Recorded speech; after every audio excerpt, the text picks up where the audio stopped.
Okay. We ran up to the barrier, well, almost, because there's a few boats here, as you can see. But not quite up to the barrier dam, don't need to be. Oh, look at that, I threw off my egg. Just like that.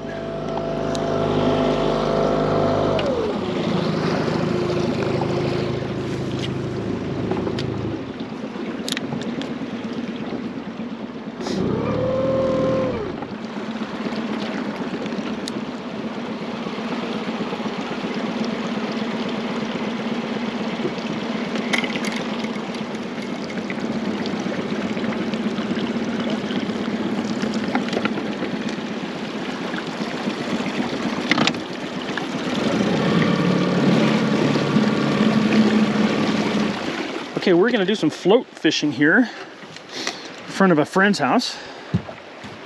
Right here. Well-known location on the Cowlitz, actually. And I've got my bobber set for about 6 feet deep. And we're gonna start there. I'm just gonna toss her out like that and let her float around.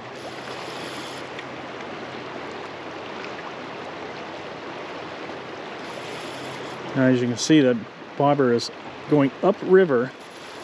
It's up there about 35 yards now.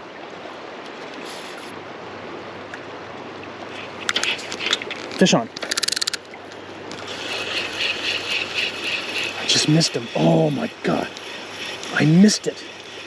Son of a bitch, that was a fish. Okay, I gotta get some eggs back on there and go back out. Oh my goodness. Okay, we're gonna keep the same depth, because obviously there's a fish out there that wanted it. Oh, that was a fish, folks. Look at that. I'll be darned. I'm gonna leave that little bit of skein on there. And my eggs are not looking all that good right now. I wasn't ready to set that hook, and that was my fault. I was sleeping at the wheel. Okay. I switched it up to a jig. This is a twitching jig made by Arrow. It's marabou. It's got a nice tail here. And you can see it's been beat up. I've used this for quite a while. When they get messed up, I just retime. But the whole idea behind using a twitching jig is you can't get the jig because of the current most of the time, even if you're in frog water, because of your location, you're casting it out. I mean, if you're in a boat and you can go up and down, great, if the fish are below you, but that usually doesn't happen, so you're casting it out. So what happens is the jig is being pulled towards your rod and then drops straight down. Pulled towards your rod and then drops straight down. So the whole idea is just to get the jig to do as much vertical action as possible. So with this particular rod, it's not my jigging rod, but I don't want to run back up there and grab my jigging rod, so I just tied on my one of my drifting rods, jig on my drifting rod. So you cast it out. You're gonna let it sink for a little bit, depending on how deep it is and how heavy your jig is. And then you're gonna tighten up your line, twitch, let it sink. Up, let it sink. And you just do that. And you can also switch it up. 1, 2, 3, let it sink. 1, 2, let it sink. 1, 2, 3, 4, as you raise your rod tip up, take up your slack. You can also 1, 2, 3, 4 on the way up, and then boom, boom, boom on the way down. Let it sink.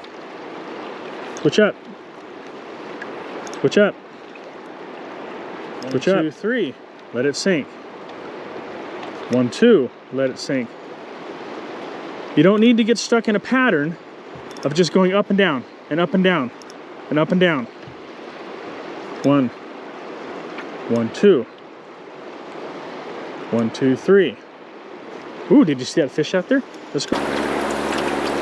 There he is. Oh, shit, yeah. There it is. Fish up. Oh, it just came off. Son of a God. Oh, man. Oh.